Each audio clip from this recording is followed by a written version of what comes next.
Saudações, família!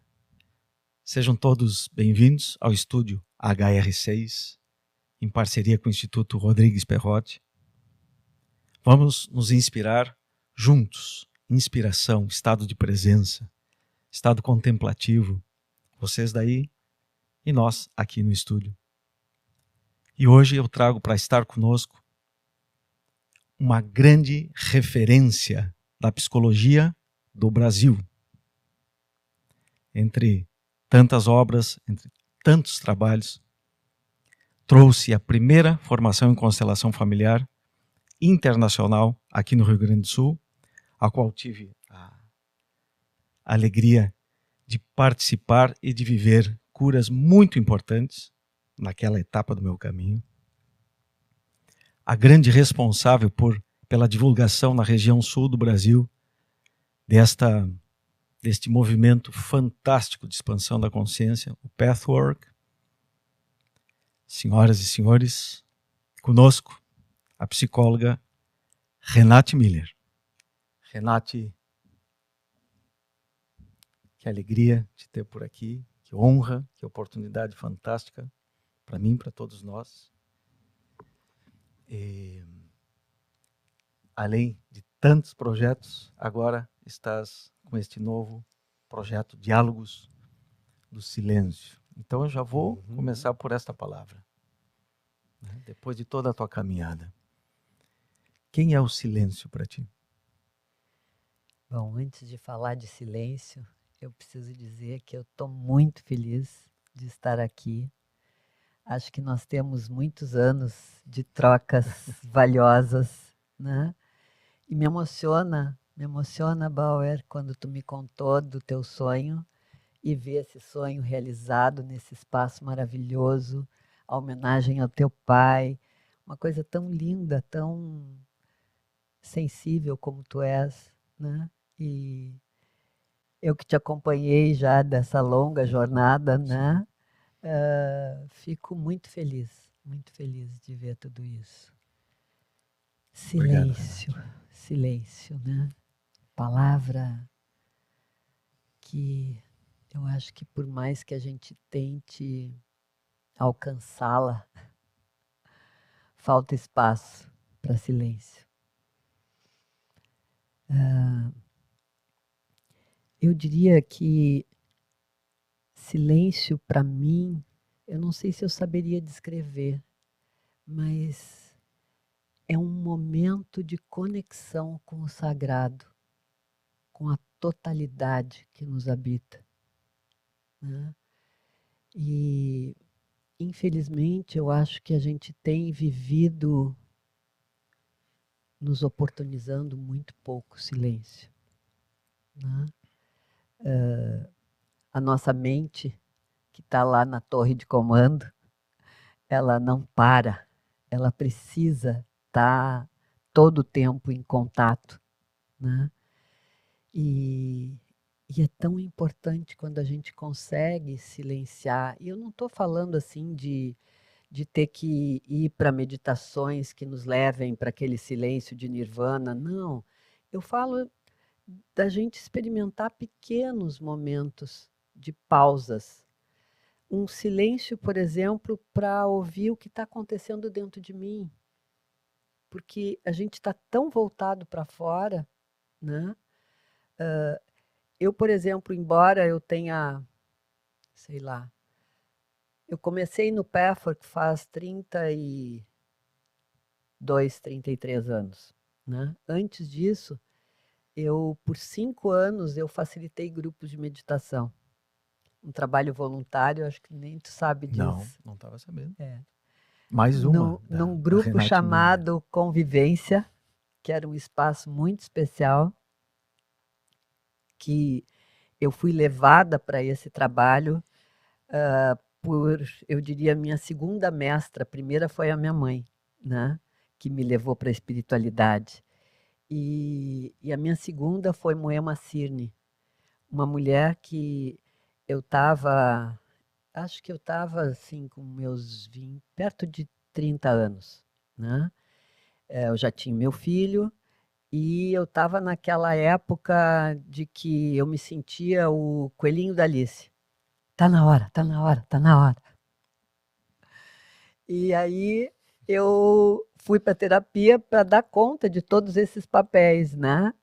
A esposa, a mãe, a amante, a profissional, era tudo, né, que eu tinha que ser. E achando que eu tinha que ser perfeita, né? Mas a terapia só de fala, eu enrolava, eu tirava de letra, né? Porque para falar a gente é muito bom, né? Pelo menos eu acho que só. E aí, uma amiga, num almoço, disse: Ai, eu estou fazendo um trabalho maravilhoso de consciência corporal. Ela falou essa frase e eu disse: Eu quero. Eu não sabia mais nada. E aí eu caí no estúdio da Moema Cirne, uma mulher incrível que naquela época ela trabalhava com Thérèse de Bertherat, a antiginástica. Isso nós estamos falando em que época? Se eu entrei no Pathwork em 93, foi mais ou menos por volta de 87, 88 que eu conheci a Moema, né? E, e aí eu fui para fazer o trabalho com ela e era um trabalho assim, de realmente sentir conexão com o teu corpo, era uma dança, né? Eu hoje diria que era uma meditação em movimento, né? E 2 meses depois que eu estava nesse trabalho com ela me convidou para fazer parte de um grupo que era um laboratório de meditação. E eu fui e acho que uns 2 anos depois eu descobri que foram pessoas catadas a dedo, ela convidou 10 pessoas para fazer parte desse grupo. E aí eu perguntei depois: "Mas por que que tu mal me conhecia?" Ela disse: "Não, mas eu sabia que tu estava pronta para fazer isso."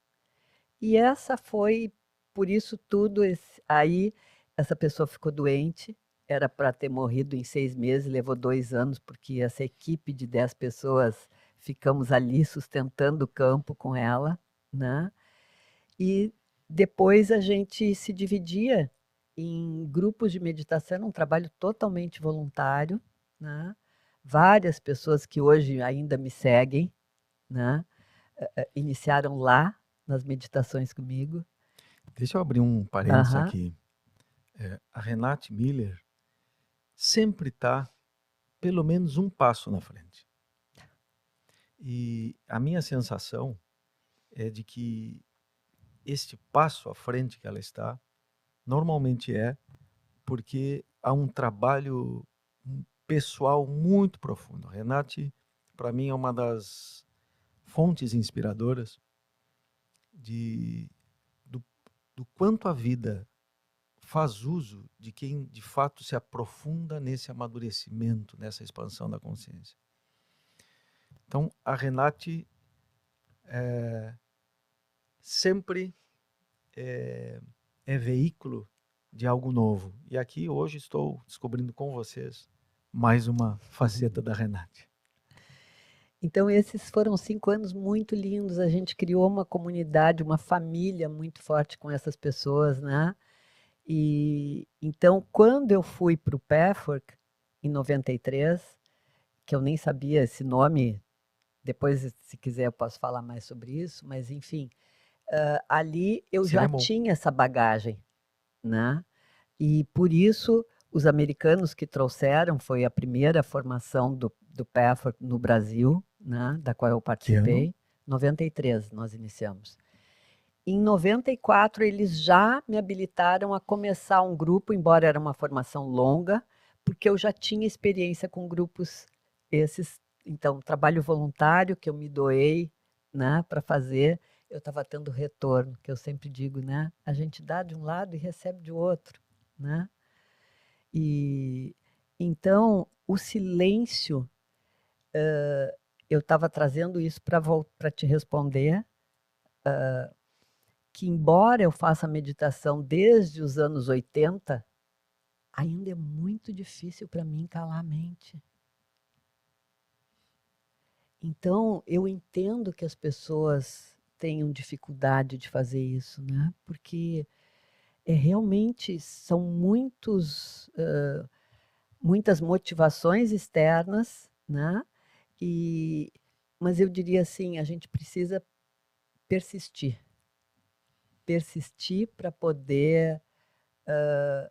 chega um momento que, assim, às vezes é segundos de pausa, que ficam silêncios reverberando, ecoando por bastante tempo, né? Renate, isso que tu trazes é a proposta desse podcast, né? Que são dois psicólogos, né?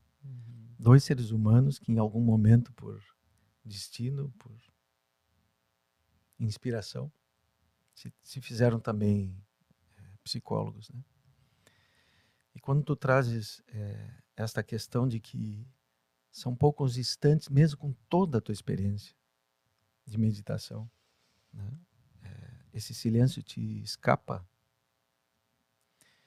E esta luta por estarmos num estereótipo de que seja possível estarmos sempre silenciados, buscarmos gurus que vivem sempre silenciados. Isto, ao meu ver, é mais uma maneira de... quem sabe uma nova maneira de sofrermos com este mundo de hoje, com esses estereótipos, né? Então, a Renate Miller, eu também sou um praticante de meditação. Para mim também é assim. Na maioria das vezes, eu estou com uma mente com muitos sons, com muitos diálogos. Em alguns instantes eu consigo silenciar essa mente. O meu propósito de vida é que isso se espalhe mais, né? Por mais momentos da minha vida, né? Mas ainda é assim. E aí eu opto por não lutar com isso, né? E me tornando cada vez mais humano, no sentido de aceitar a condição em que estou agora, né? Eu concordo, eu não tinha pensado, Bauer, sobre mais uma forma de gerar sofrimento. Interessante, porque eu acho que, concordo contigo, que essas falas de querer seguir gurus, que eu tenho dúvida se eles realmente conseguem aquietar um tanto que é... Tão 100%, né? né?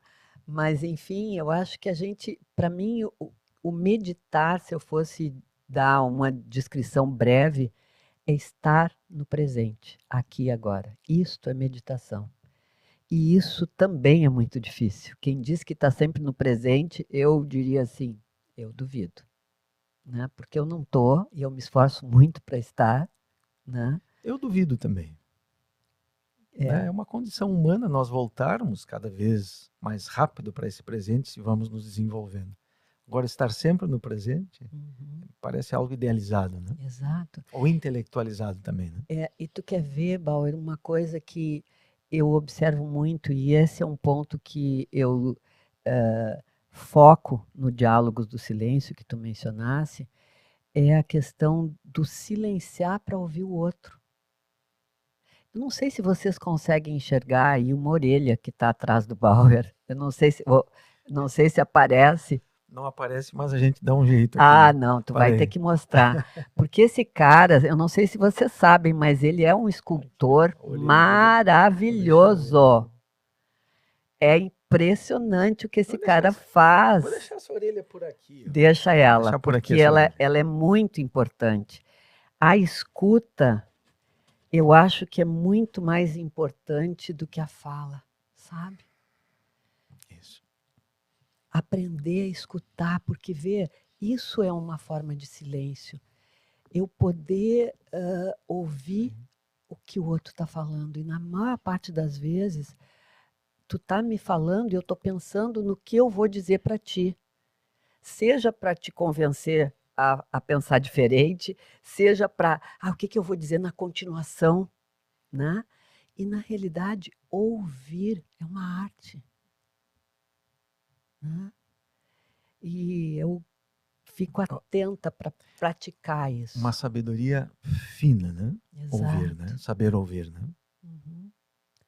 Porque quando a gente confia que ao estar inteira com o outro, no momento que o outro terminou a sua comunicação, eu vou saber o que é para trazer do lugar de presença desse momento, né? Mas tu vê que, em geral, as conversas são: eu estou aqui falando, e tu está pensando o que tu vai falar depois, e será que vai para lá? Ou o ego sempre querendo controlar, né? Então, é um exercício que eu faço constantemente. Muitas vezes me pego não aquietando para ouvir o outro. E, Renate, o que mais tem te tirado desse silêncio?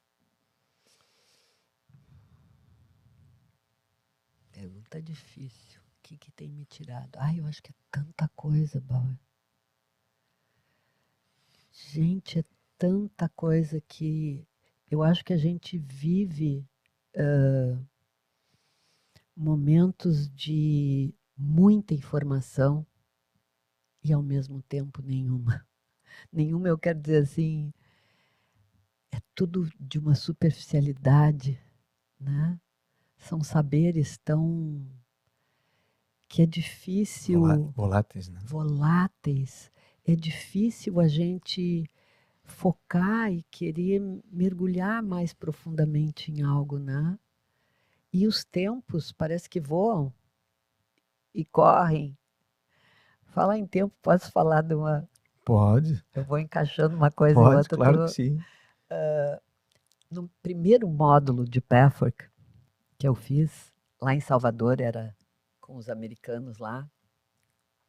Eu não sei falar sem mexer as mãos, Bauer. Eu toco. É que tem aquela câmera ali, ó. Se ela mexer a mão, vai dar um. Ele tá me Vai lá. avisando para me Eu vou, segurar e eu vou tô. pegar um Vai ter que durex aqui, amarrar ó. minhas mãos aqui. Mas assim, eles tinham pedido que a gente levasse um objeto que representasse o eu superior, que é o termo usado para falar, vamos dizer, da parte de luz que nós temos, né? E um objeto que representasse o eu inferior, que é a parte... Eu não gosto de usar a sombra, porque na sombra também tem luz, né? Ou aspectos positivos, não só negativos. Mas vamos considerar a parte escura de nós, né? E, e chegou assim, tipo, para o intervalo do almoço, e eles disseram: na volta tragam os objetos. E eu, meu Deus, esqueci da tarefa. Cheguei no meu quarto, é uma imersão, né? Os módulos do Pathwork são imersões, então a gente fica hospedado no lugar, né? E é um mergulho profundo. E eu disse: agora, o que eu vou... Aí peguei minha bolsa, botei tudo para fora em cima da cama, e o que eu vou pegar? Eu não sei te dizer, não lembro mais o que eu peguei para representar o eu superior, mas eu me lembro perfeitamente do que eu peguei para o eu inferior. O relógio. Relógio. Eu olhei para o meu relógio, está aqui. Essa é uma manifestação do meu eu meu inferior. O tempo me atropelando.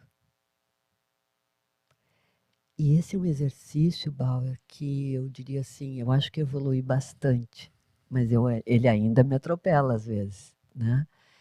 E claro que não é o tempo que me atropela, sou eu que deixo ele me atropelar, né? Sou eu que faço ele me atropelar. De que maneira, Renate, tu sente que tu assim, te ó, atropela através do tempo? Por exemplo, me exigindo um monte de coisas, um monte de tarefas. Por exemplo, se eu tenho que vir até aqui, né? Ah, tá, mas eu já vou passar ali para pegar o não sei o quê, eu vou fazer isso aqui. Aí, claro que eu vou ter que correr para chegar aqui. Tu entende? Para dar conta disso. Essas exigências que nós nos colocamos de ter que cumprir tempos irreais, que não são viáveis, né? E isso eu diria que é uma das grandes causas da ansiedade. Eu ouvi já que tu falaste sobre isso, né? E eu acompanho. Nós somos o país com o maior número de ansiosos na América Latina, né? Na verdade, nós somos da ansiedade, de diagnóstico de ansiedade, o primeiro do mundo. Ah, é? Já chegou no primeiro do mundo? Desde 2017. Olha só. Somos o país mais deprimido da América Latina. Ah, então é deprimido, tá.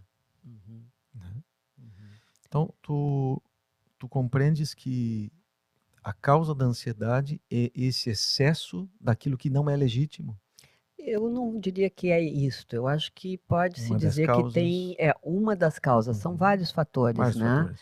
Mas um deles, porque assim, nós vivemos num mundo capitalista, né? E a estrutura que nós montamos dentro desse mundo capitalista é fazer, fazer, fazer, né? Quanto mais a gente faz, mais nós precisamos, digamos, nos agradar. Aí nós precisamos comprar aquela coisinha, aquela outra, aí nós precisamos pagar essa conta, aí nós precisamos trabalhar mais para ganhar mais, para consumir mais. É uma roda maluca, né? Sem fim, né? Sem fim.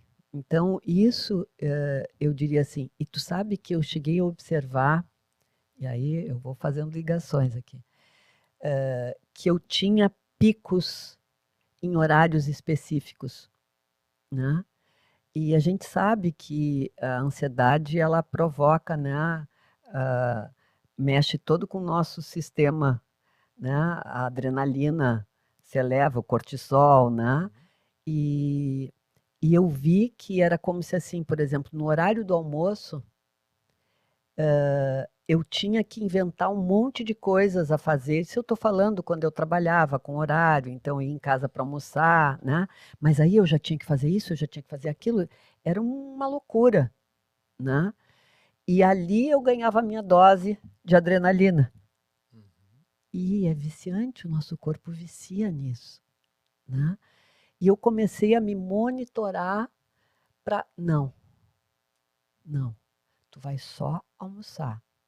Ah, mas tem que fazer aquilo, tem que fazer. Não, respira, né? Que eu acho que é um recurso maravilhoso que nós Curso temos. maravilhoso, assim, tão acessível, né? E o que eu aprendi no Pathwork e que eu realmente comprovei na minha prática, em muitos anos de desenvolvimento disso, é que, embora na frequência que nós vivamos, no planeta que nós estamos, existe um tempo, né? Ele ainda assim ele pode se expandir como um elástico, né? Então, o elástico chega num ponto que ele se expande e ele para, né? Não dá para o elástico infinitamente se expandir, né? Então, neste planeta nós temos um tempo, mas ele pode ter uma expansão. Então, quando eu relaxo, por exemplo, eu tenho que desenvolver um projeto e eu tenho que fazer isso dentro de um prazo, aí tem outras coisas no caminho para organizar, tarará. Se eu ficar ansiosa, eu sinto que o tempo encolhe. Se eu relaxo e confio, e claro, eu estabeleço prioridades, eu organizo, né?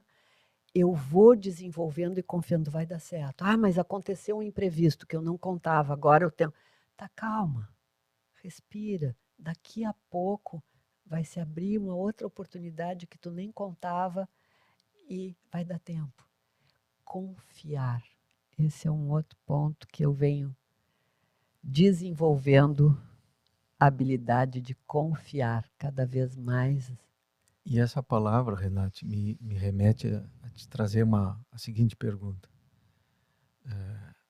Digamos assim, o que nos instiga a confiar é o medo. Uhum, Em última instância, quando sentimos medo, o nosso antídoto será confiar na vida, né? Em nós na uhum, vida, né? uhum. Como vem sendo o teu despertar em aprender a lidar com esta palavra? O medo? O medo. Eu diria que eu fiz uma formação reativa, isso é um termo técnico, né? Então, falando de outra forma, eu, por muito tempo, eu achava que eu não tinha medo, porque eu dei um jeito de mandar para o porão da inconsciência e desbravar o mundo. né? Então, eu fui daquelas, assim, que eu, antes de ser terapeuta, psicóloga, né? Eu trabalhei, fiz formação em comunicação social e trabalhei muitos anos dentro dessa área. Então, uma vez eu tinha que lançar um produto no Brasil inteiro e eu chegava nos lugares sem conhecer ninguém, eu tinha que contratar, enfim, né? Então, claro que isso dava muito medo, mas eu achava que a coragem, e a coragem vencia, realmente vencia, porque eu conseguia fazer tudo que precisava. Mas é claro que isso me envolvia uma adrenalina violenta. Não que o medo não estivesse lá, Ele né? Tu aprendia estava, a lidar com mas, ele, né? mas a coragem se sobrepunha, né? Então eu diria assim, eu acho que o medo está sempre presente. Ele é um companheiro, né?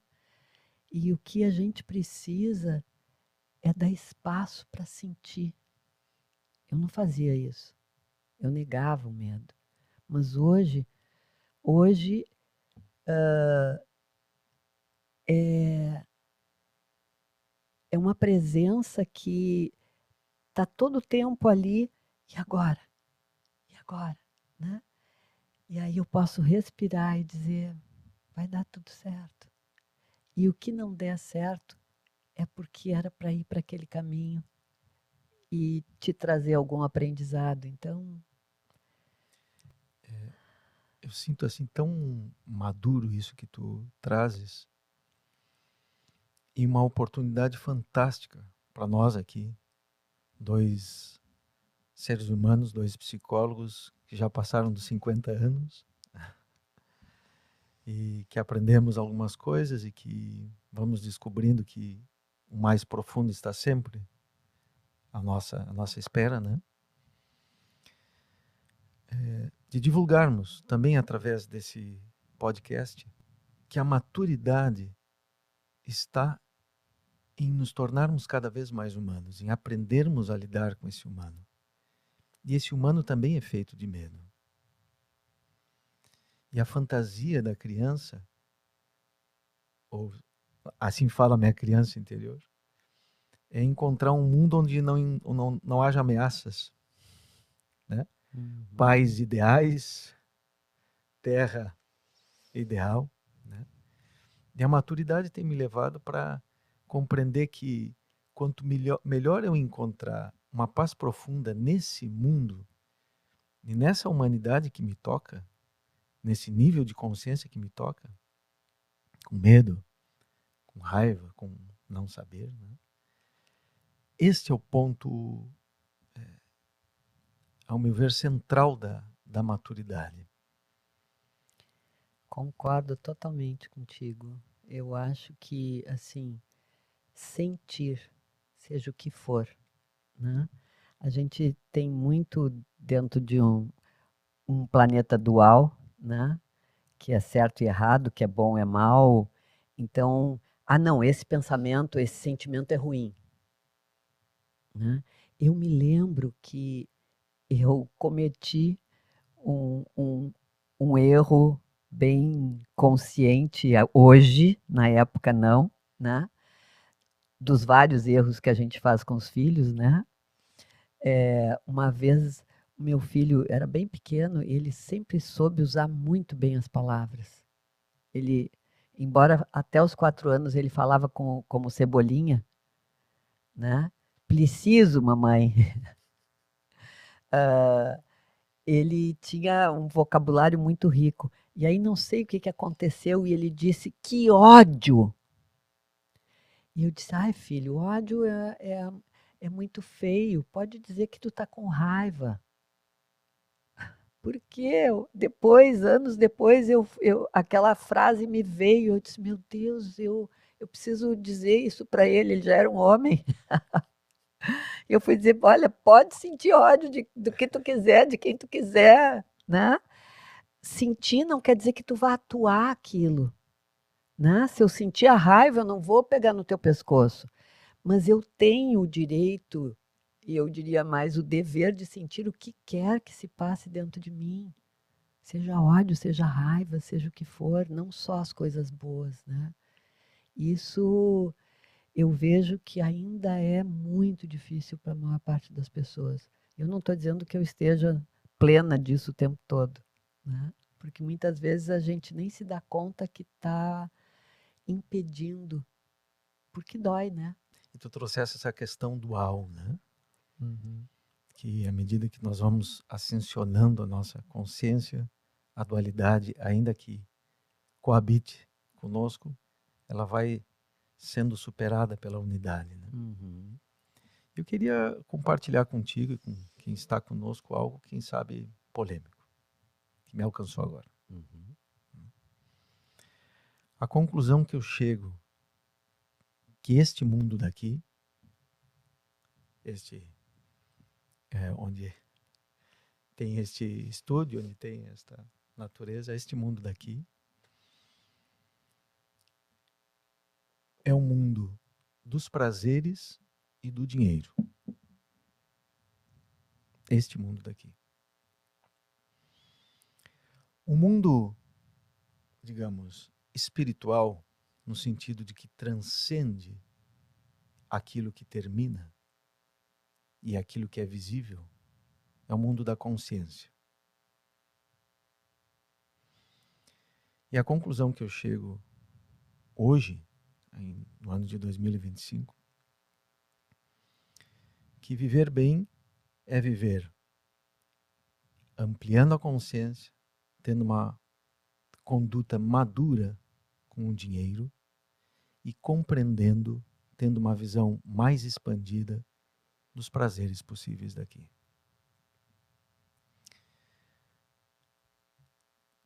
Mas existe uma outra fase da experiência humana, onde tudo isso foi integrado. E nessa outra fase, só há presença.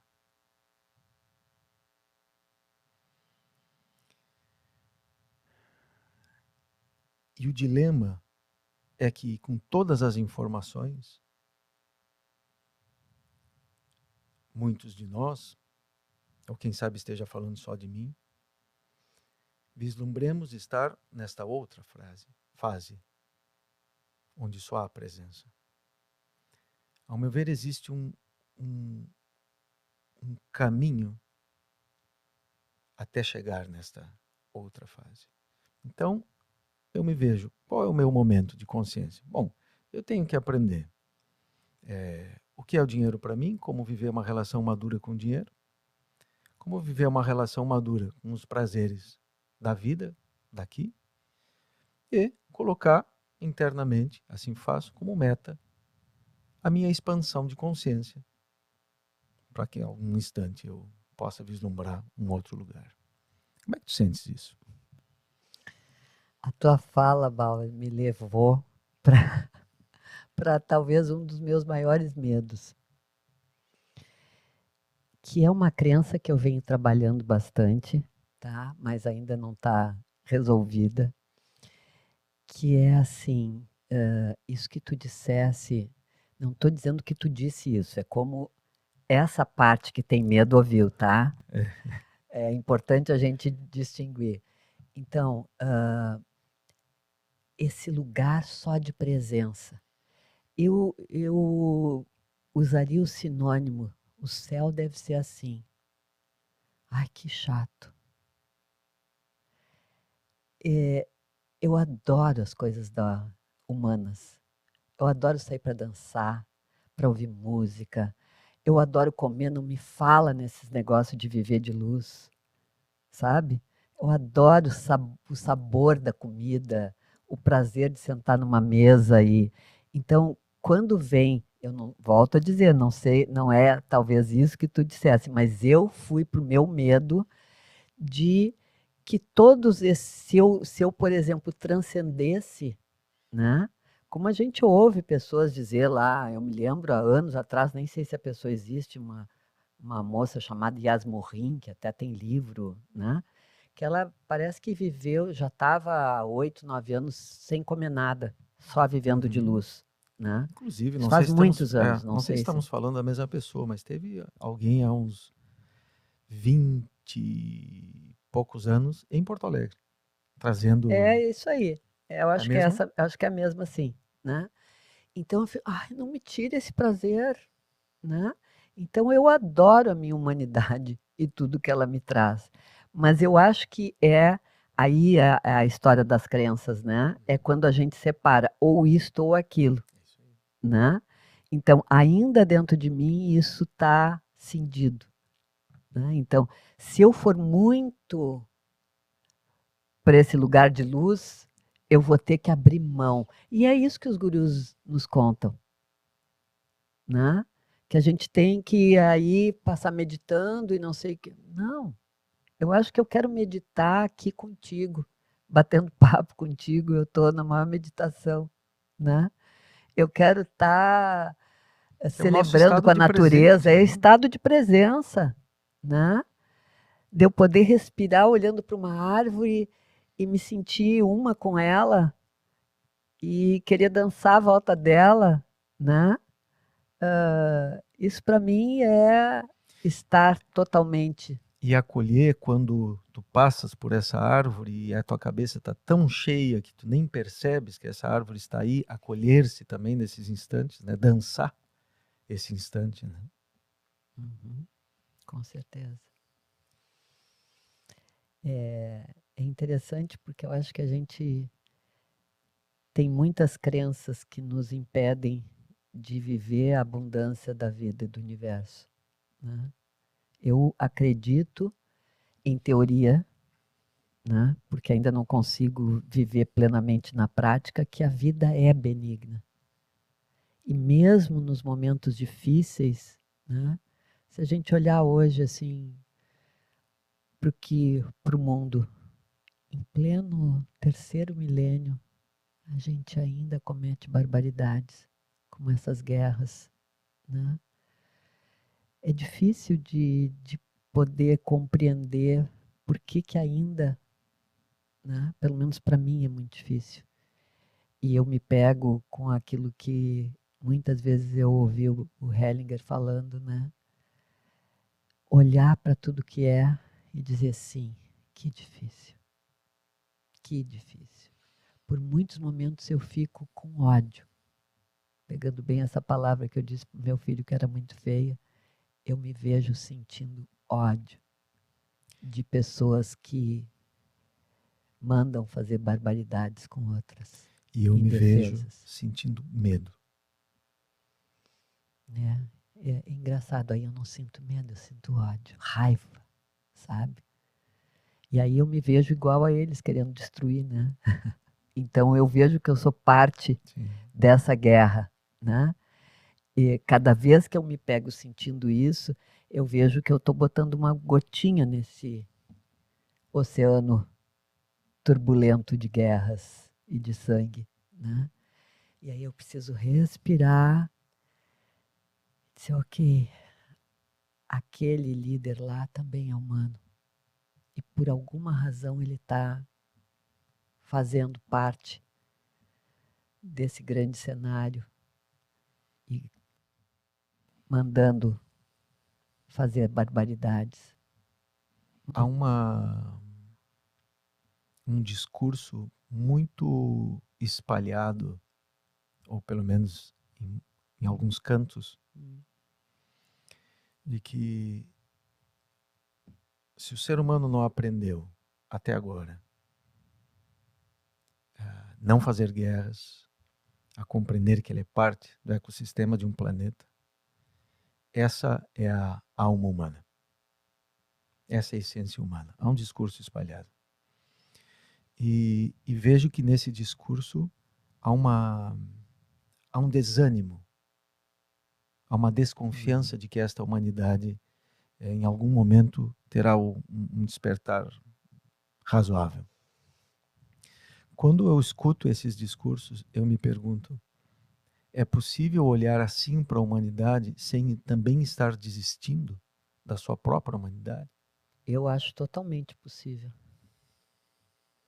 Porque eu acho que essa é uma parte, né,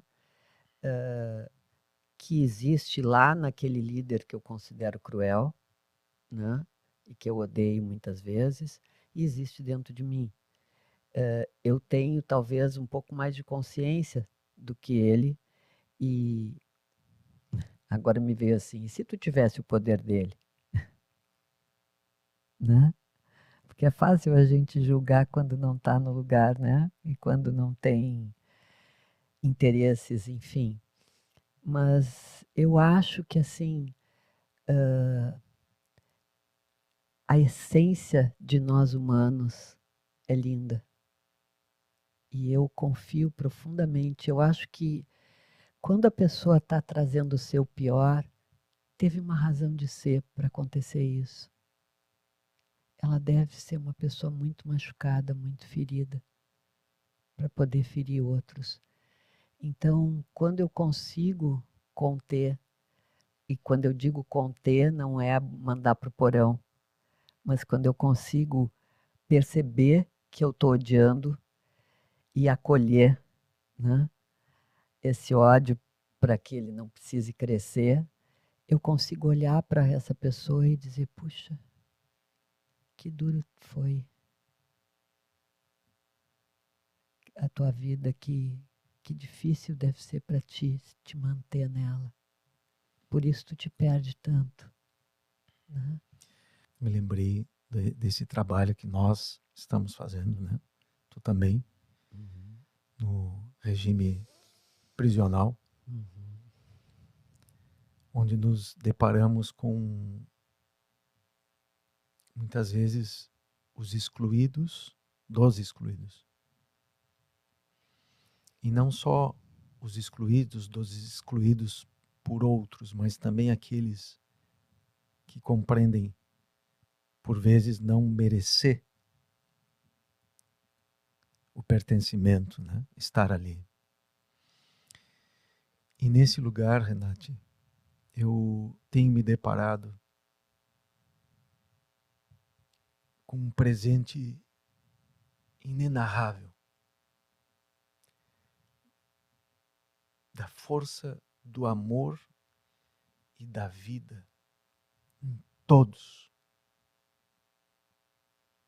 Em todos. Em todos. Na capacidade desse ser humano olhar para uma pequena fagulha que depois de violência, depois de dificuldades, depois da sua própria violência com outros, alguns deles, né?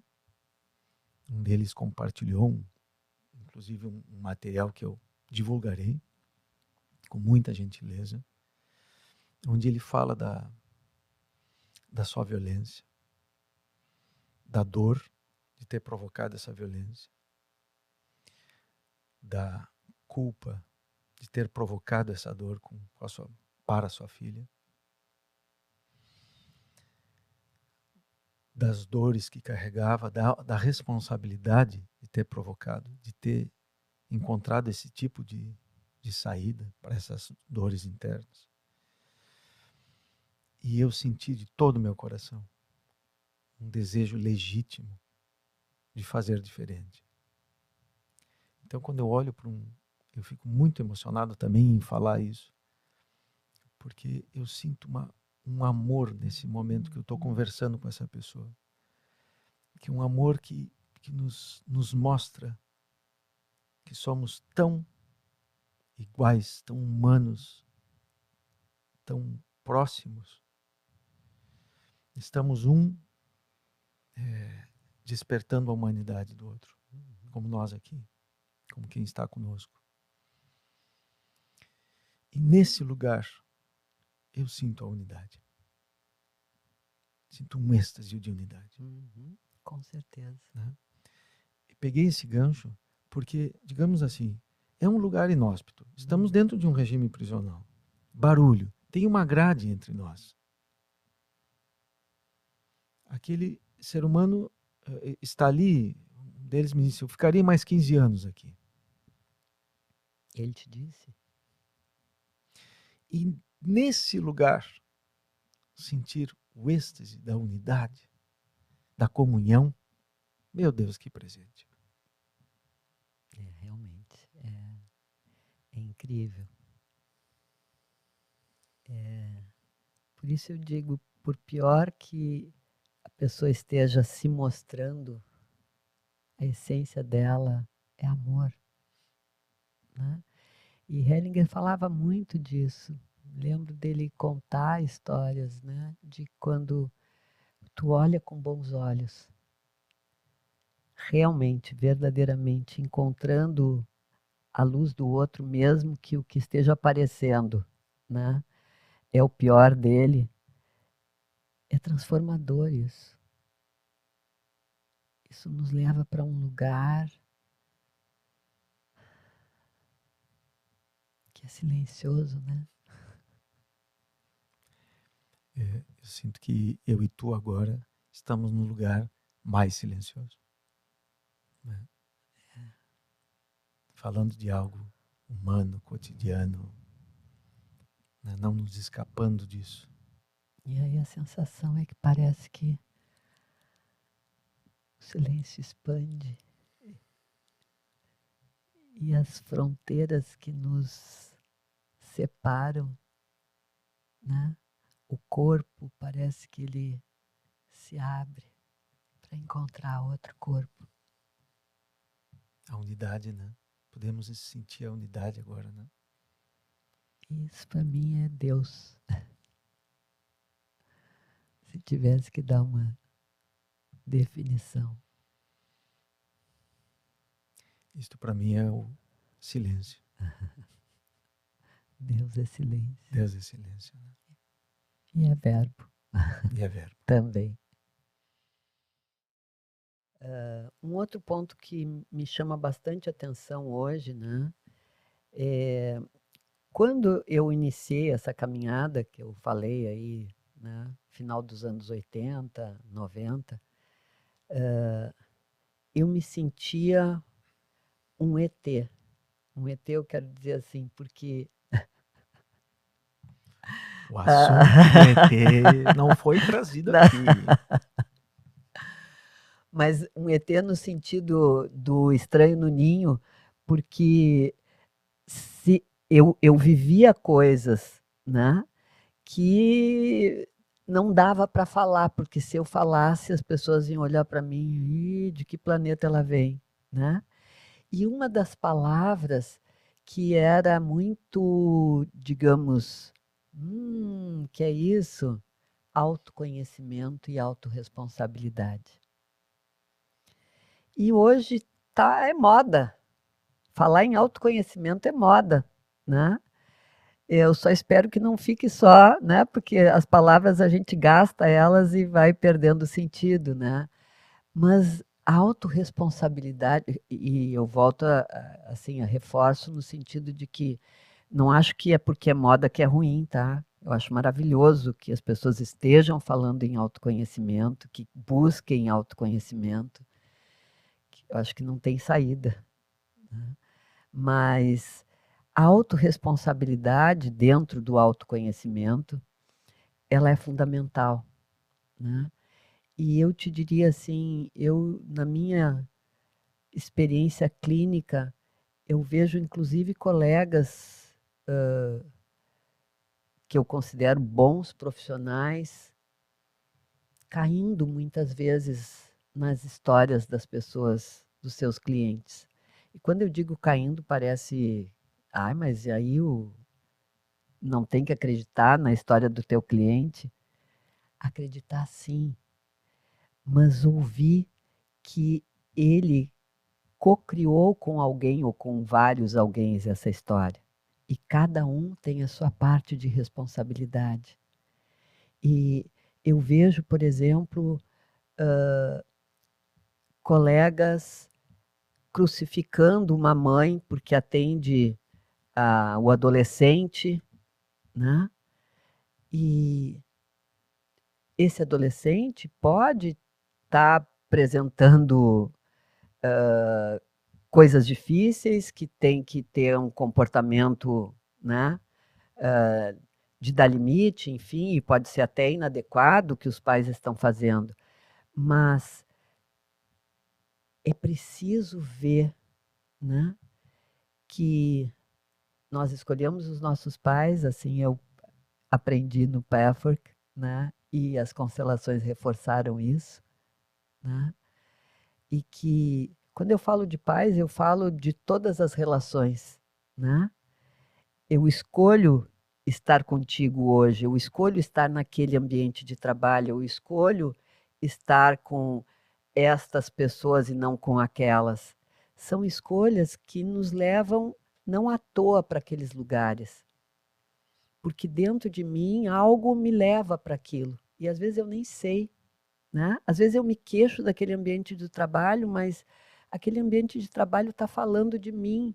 E por isso, a autorresponsabilidade de realmente, porque eu vejo isso em todas as abordagens psis, a importância da autorresponsabilidade, mas vejo muito pouco vivência prática disso, né? E eu não estou dizendo que eu, às vezes, não me perca nisso também, né? Mas eu me refiro a gente realmente poder olhar para situações, por pior que tenha sido o comportamento do outro, o que me levou a co-criar isto com o outro. E aí eu vou para os casais, né? Porque tema casal dá para fazer muitas horas de conversa, né? 3 podcasts aí. Mas eu digo, minha relação com o meu chefe, com o meu esposo, a minha relação com o meu filho, com o meu... não dá mais para nós entrarmos na vítima. Não somos nem vítimas, nem algozes, somos co-criadores. O que tu acha sobre isso, Bauer? Eu acho que é a chave de uma humanidade que deseja amadurecer, né? Tomar consciência e responsabilidade pelas escolhas, né? Uhum. Tem uma palestra do PEFA que eu gosto muito, que o título é Afetando e Sendo Afetado.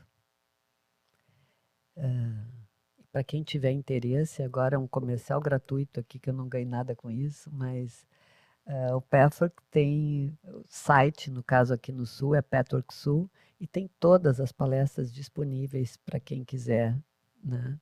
Então é um material riquíssimo. E nessa palestra ele fala justamente que na relação nós podemos, por exemplo, eu vejo que nós dois, nós trazemos, nós facilitamos para que o nosso melhor venha à luz.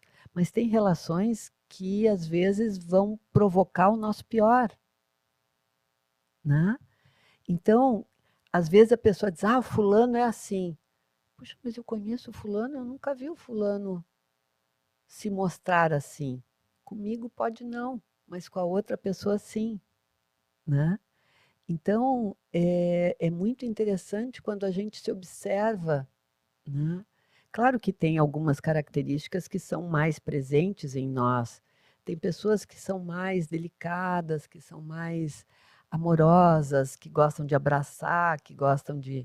E outras são mais, né, digamos assim, com um jeito mais de liderança, de poder, de força, né? E claro que isso vai fazer diferença, mas eu diria assim, vou pegar um exemplo, né? Uma pessoa que é mais gentil, mais amorosa, ela normalmente, vou dar, claro que tem exceções, mas normalmente ela tem mais dificuldade de lidar com a raiva, né? E aí ela vai se aproximar de alguém que isso não é difícil. E essa pessoa, então, para ela é fácil de trazer a raiva. Aí o que acontece? Numa relação de mais intimidade, eu, amorosa, projeto em ti a minha raiva, sem consciência, claro, e tu projeta em mim a parte que tu não gosta, que é de fragilidade, de vulnerabilidade, por exemplo, né? Então, quando eu estou contigo, eu fico mais mimimi e tu mais raivoso, por exemplo, ou vice-versa, né? E a gente até se estranha nisso. Puxa, por que que eu fiz isso? Por que que eu fui assim? Né? E isso é chave, por isso que eu digo, as relações de intimidade são preciosas, porque elas vão nos trazer o material para a gente poder se olhar. Qual é o meu jogo, né? Sempre, né? Qual é o meu jogo? Exato. Eu com a minha irmã, eu adoro a minha irmã. E provavelmente ela vai escutar esse podcast, né? Nós nos amamos, nos damos super bem. Desde a pandemia, a gente almoça junto quase todos os dias. Ela mora em São Paulo e eu em Porto Alegre. Posso falar uma coisinha? Ah. Para tua irmã, estamos em Lomba Grande, onde o pai de vocês nasceu. Exatamente. Mas às vezes, eu não sei quem começa o jogo, né? Porque a gente não precisa saber quem começou, o jogo se instala. Ela provoca o meu pior e eu o pior nela, né? E então é importante a gente poder olhar para isso, porque eu poderia passar reclamando dela nessas horas. E o que me faz, quando eu não consigo conter, por exemplo, a minha intolerância, que é um dos meus defeitos que eu mais detesto, eu ainda não consigo abraçá-lo, né? Ela me provoca intolerância. Tu acha que intolerância vem do teu eu crítico? Tu te sente uma pessoa muito crítica? Eu sou muito crítica. Esse é outro defeito. Comigo mesma, em primeiro lugar, com certeza. E depois com os outros, porque não é possível a gente ser crítico só consigo e não ser com o outro. Tu acha que a crítica, tu sente que a crítica é uma defesa de quê? De não aceitar a humanidade, a imperfeição da humanidade, né? Porque é isso, somos imperfeitos. E eu queria perfeição agora, quando eu sou crítica, né? Eu não estou vendo que a pessoa não é só aquilo. Eu estou vendo especialmente aquilo, né? E não é à toa, é isso. Vou te dar um exemplo com uma outra pessoa que também provoca em mim, né? Me irrita profundamente quando ela se ausenta.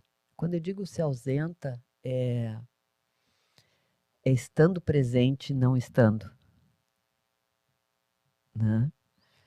Que é né? Que é quase que uma epidemia, uma pandemia. Exato, mas eu sei que é uma defesa, né? E eu consigo ver que essa é uma dor profunda da minha criança, né?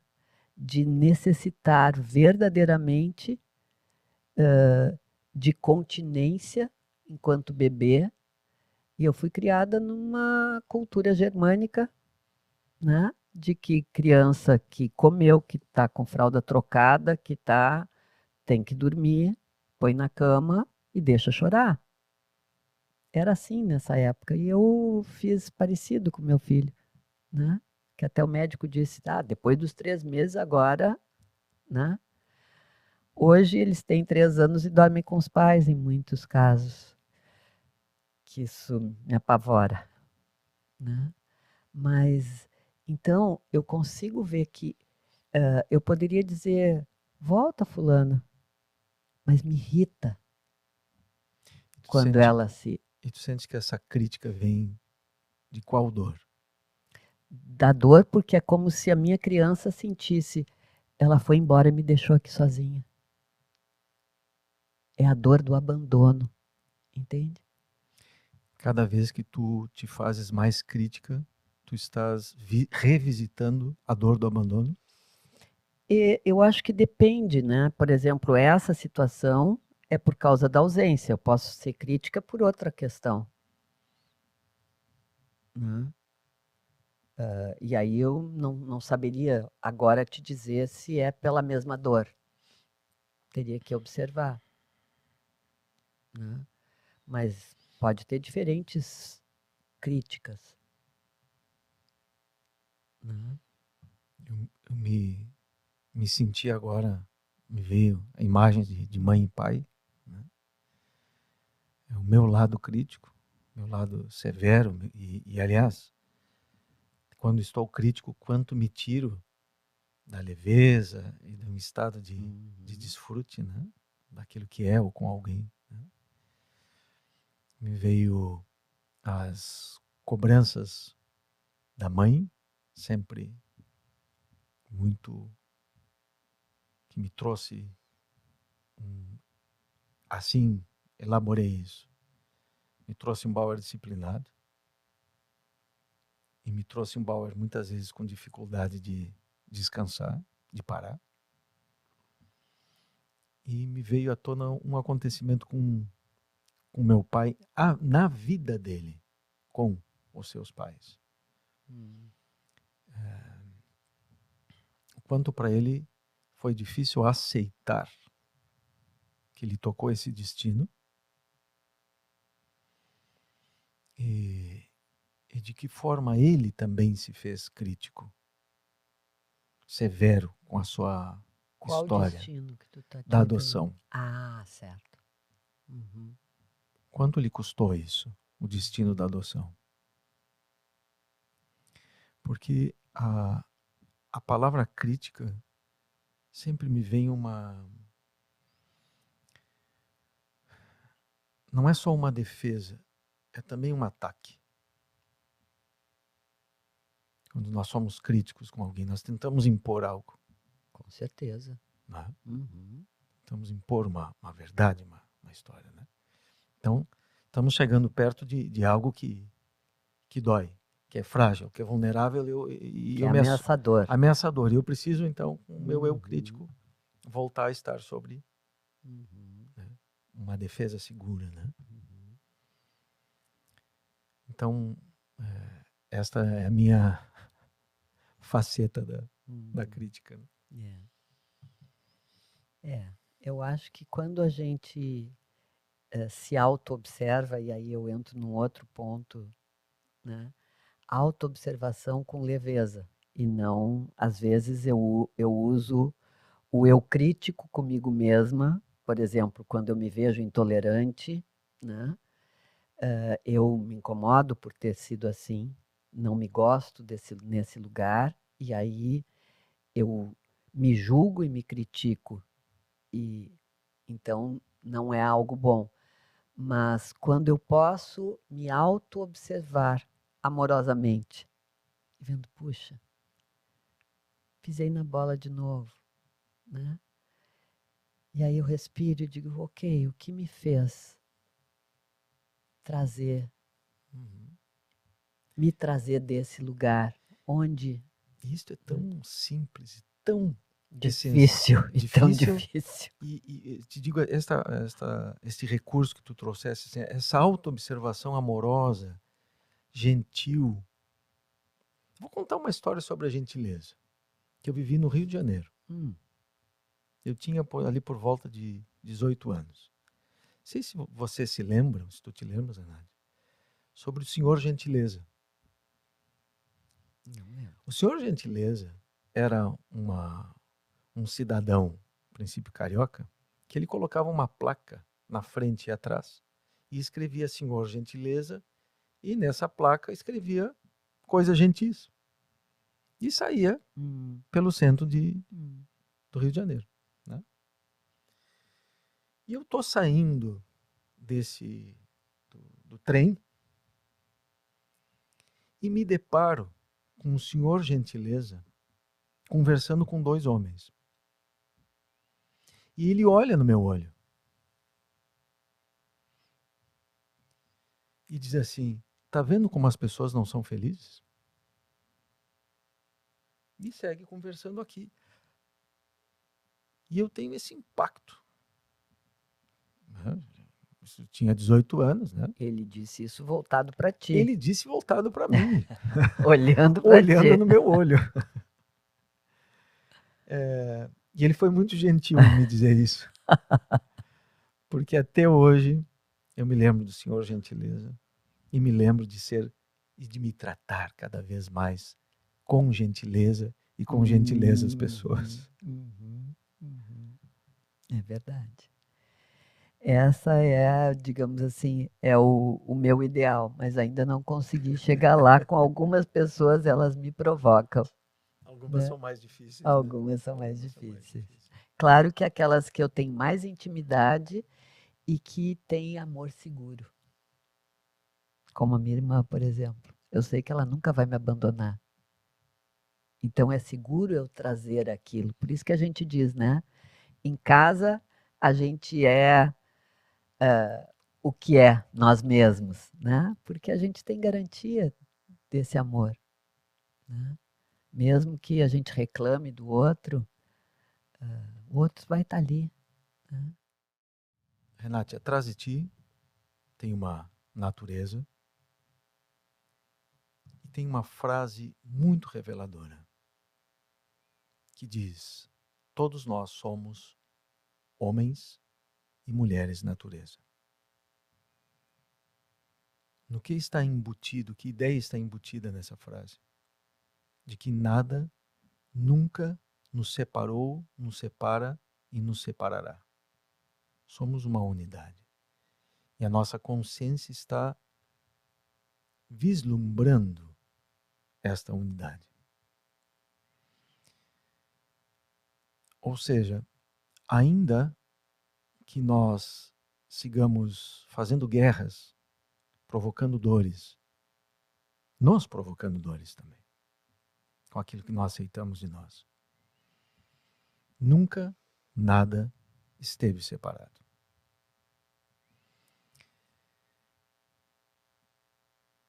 Se nós conseguimos vislumbrar essa ideia como factível, por exemplo, nós como psicólogos, nós vamos trazer uma outra faceta, uma outra maneira de compreender um processo terapêutico. E não cabe mais o duelo, porque não há uma fronteira. Mas esta é uma outra maneira de compreender. E isto não está ligado ao conhecimento. Está ligado a uma compreensão mais expandida da existência. Como é que tu sentes esta questão? Eu sinto que, infelizmente, a gente se afastou muito do que tu está mostrando aí, que está nas minhas costas e que é lindo, né? E cada vez mais vivemos em cidades concretadas, né? Eu vou contar algo que eu até escrevi numa crônica. Essa é uma outra parte que eu estou brincando de escrever agora. Mas assim, Vamos só um pouquinho. Aqui estará escrito o último livro de Renate Miller, uma grande obra. Mais uma grande obra. quando eu era, acho que eu tinha uns 18 anos, essa eu acho que tu não sei se tu sabe também. Eu fui guia turístico. Eu queria casar, queria passear, enfim. Então, eu acho que 19, 20, casei com 21, então por volta disso, 19, 20. E eu tinha uma colega que a irmã dela tinha uma agência de guias. Então ela nos deu o curso para mim e para minha colega, a irmã dela. E a gente fazia final de semana, eu trabalhava, fazia faculdade à noite, de dia eu era secretária no IASIG, e final de semana eu fazia uns bicos de guia turístico, né? E aí depois eu te mando a crônica. Mas vinham muitas pessoas do Nordeste, né? E elas ficavam encantadas. Eu fazia city tour, tá? Eu era guia na cidade de Porto Alegre. E elas ficavam encantadas com Porto Alegre. E eu, na época, o máximo que eu tinha ido é até Rio de Janeiro, né? Eu achava Porto Alegre, assim, sem graça. Para mim era como São Paulo sem os atrativos gastronômicos e culturais de São Paulo, bem menor, claro, e ainda sem os atrativos. Então, aí eu não me lembro o ano, mas não muitos anos depois, eu fui com meu marido para Roma, para a Itália. Primeira cidade foi Roma. E no 5º dia que nós estávamos lá, nós fomos ao Coliseu. E nós descemos do ônibus para ir, o Coliseu ficava à direita, e eu saí reto. Ele me chamou e disse, tá, mas para onde tu tá indo? E eu disse, eu não sei, eu quero ir para lá. E lá era uma montanha verde. Porque eu passei 5 dias que Piazza Navona, Piazza não sei o que, eu chegava na praça, era puro concreto. Né? E eu me dei conta que eu estava em abstinência de verde. E o Nordeste também são cidades que têm um mar lindo, praias maravilhosas, mas, em geral, as cidades que eu conheci também eram desprovidas de verde. E quando eu voltei para Porto Alegre, eu comecei a olhar a cidade de um outro lugar, porque eu nunca me dava conta que eu dependia de verde, porque eu cresci numa cidade muito arborizada. Né? E hoje, graças a Deus, eu moro num lugar que tem um grande jardim na frente. Né? Mas, assim, é interessante como a gente não percebe o quanto a natureza, essa natureza das árvores, do verde, né? Que a gente está acabando com isso, é fundamental para nós. Eu nem falo na respiração, no oxigênio, em toda, né? Mas assim, eu me vi depois conversando com uma amiga, ela disse que quando ela morou em Roma, ela comprou um tênis verde, depois ela foi entender por quê. Não é maluco?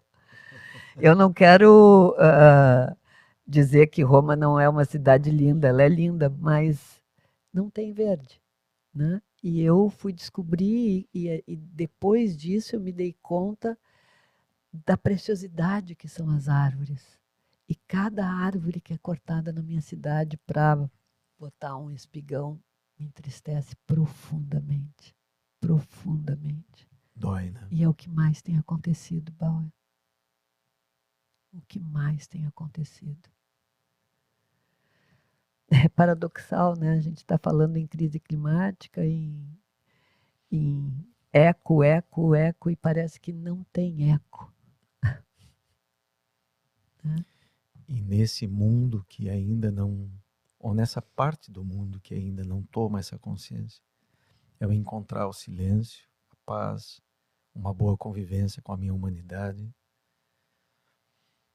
Não só olhar com esperança para o futuro da humanidade, da minha humanidade, mas olhar para mim como um veículo de inspiração. De que sim, mesmo diante de todas as notícias que nos tocam agora, nós seguimos aqui com toda a potência humana de fazer algo de bom disso.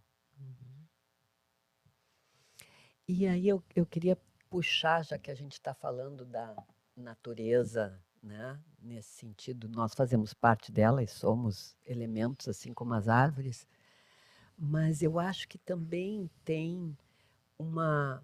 E eu não tenho dados mais concretos e posso estar enganada, tá? Mas é como eu sinto que há, assim, é que nem a história dos gurus, sabe? Ah, eles meditam, eles. A natureza lá fora das árvores é pura, parece que é só. Uma vez me chamou a atenção, eu adoro, né, as árvores em geral, mas algumas me causam emoção maior, como os guapuruvus, como as paineiras, como as figueiras. As figueiras, para mim, As figueiras são é espetaculares. incrível, Antes né? de chegares aqui em casa, Aham. né, aqui no estúdio, né, tem uma figueira Tem uma figueira. majestosa ali, Ah, né? é impressionante. A figueira eu paro e faço uma reverência, assim, né? Mas me chamou a atenção que eu vi quem vai para Viamão, Águas Claras, essa região tem muitas figueiras, Muitas né? figueiras. E eu vi que tinham várias figueiras com, ah, agora eu não sei se é coqueiro, o que que é, né? E eu fui pesquisar e descobri que a figueira, a semente dela chega de forma aérea. Os passarinhos pegam e eles botam numa árvore como um coqueiro, e ela então vai criando raiz lá de cima e vai descendo. E aí ela desce, chega até a terra e ela começa a crescer até que chega num ponto que ela muitas vezes ela sufoca o coqueiro. Alguns conseguem resistir e ficar no meio dela, outros morrem. E sabe, Bauer, quando eu fiquei sabendo dessa história, eu fiquei pensando, tá, mas tem aí uma, eu vou chamar de crueldade, né? Claro que não é com a nossa consciência, né? Mas a figueira começou a crescer e não se preocupou em dar espaço para o coqueiro, na minha visão, né? Aí ontem, isso está me chamando a atenção, eu estava conversando com um amigo meu que viu, acho que era na National Geographic, que traz coisas lindas nesse sentido, que os cisnes, né, que a gente é uma ave tão linda, né, e também tem uma imagem idealizada do cisne, né, o patinho feio que é a cisne, e os cisnes, eles são, primeiro que eles são monogâmicos, eles casam uma vez só, e eu estou contando uma história que me contaram, tá? Então, que receberam dessa matéria. Posso estar perdendo alguma coisa. E tem muitos cisnes que se casam com parceiros do mesmo sexo. Eu sabia que na humanidade animal, olha o que eu disse, humanidade animal, nós temos o lado animal, mas eu estou falando dos animais mesmo. Eles também se relacionam, né, com outros do mesmo sexo, e isso é normal, né? Deveria ser para nós também.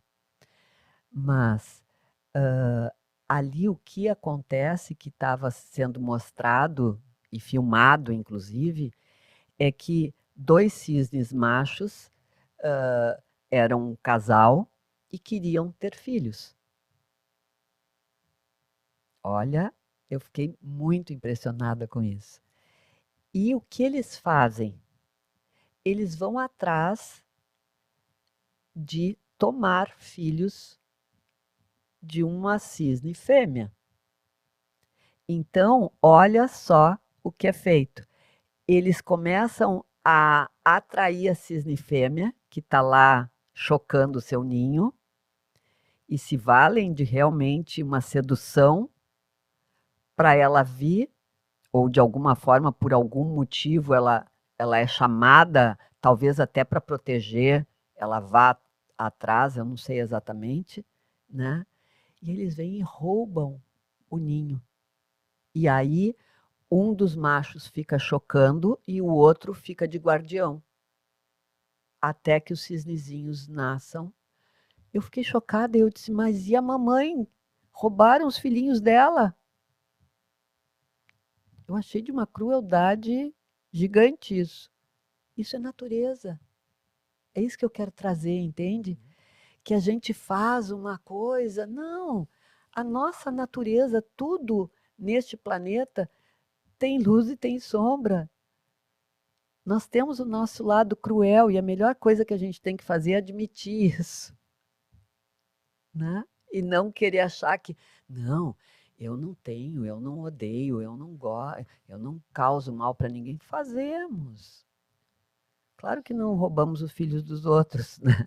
Pelo menos eu e tu sabemos que não fazemos isso, né? Mas Tem uma frase, Renate, que, digamos assim, a iluminação, no sentido de a compreensão mais ampliada da consciência, é tornar-se mais humano. exatamente. E com tudo que existe, inclusive nessa natureza que a gente distingue de nós e faz uma idealização, né? Ela também tem coisas que não são bonitas, né? Mas isso não deixa de ter a sua beleza, né? E por alguma razão esses cisnes encontraram uma forma de viver a maternidade e a paternidade. Poderia nos levar para outro assunto, mas é melhor.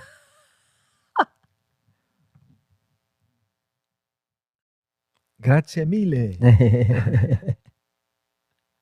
Obrigado, Renate, por mais esta jornada. Obrigada, querido. Obrigado a cada um de vocês que esteve conosco. Mais uma jornada.